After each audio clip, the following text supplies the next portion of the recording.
And I fell in love with you, Africa.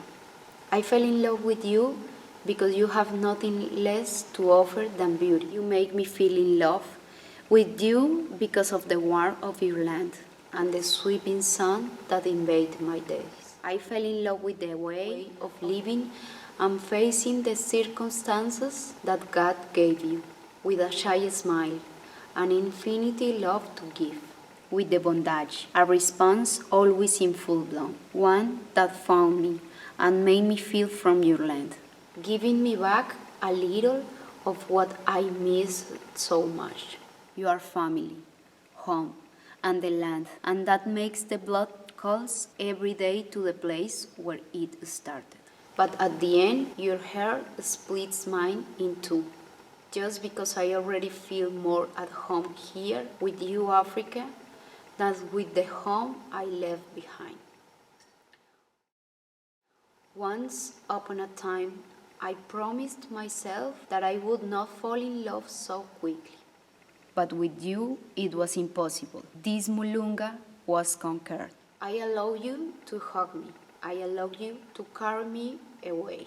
I allow you to transform me with your diversity of colors, smells, flavors, landscapes, with your people, and of love of all kinds.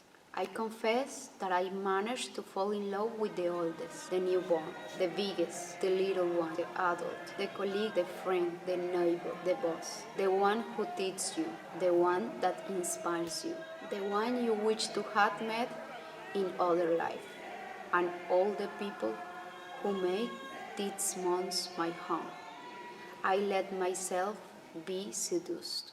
My first love, which I let seduce me quick, is the Inkomati River and its adorning African savanna, which hugs it hiding the beautiful wonder of Kalanga Beach. Behind high sugarcane branches, you will see a seed landscape of hard work and discover wonderful hunts, perhaps with corns and wounds. I picture the crudenesses of agricultural work in this area of Manisa. I fell in love with this blue color in summer, and now I fall in love with this gray-brown winter color. Everything here has its own mark.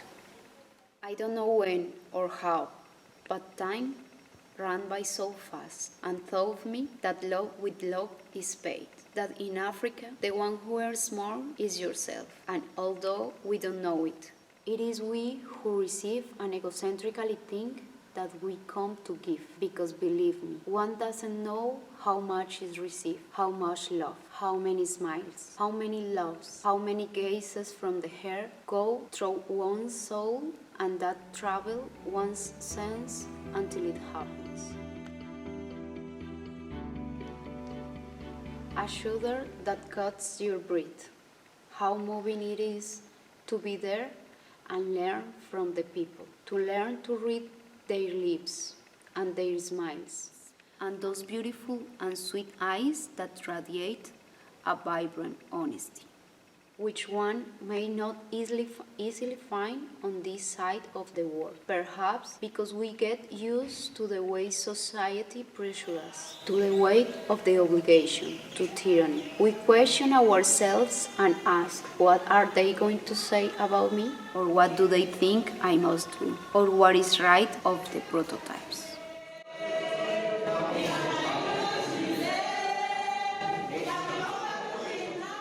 Learning from their stories makes you stronger, gives one a travel ticket and the decision to do the immersion with them or stay simple to see life go by. Their stories are so incredible that in your short imagination you will never have thought them. So full of African culture that you never thought they were going to be true. Some of those stories are found on the road through a map, perhaps with a newly known enterprise or one of those friends that they have already made.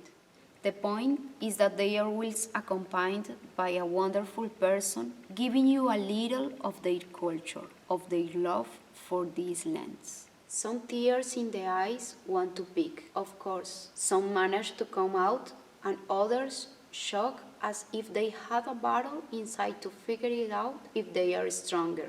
The reality here is different. It is very strong, despite one having come prepared for everything. I will advise people only on some occasions to put a blindfold on your eyes.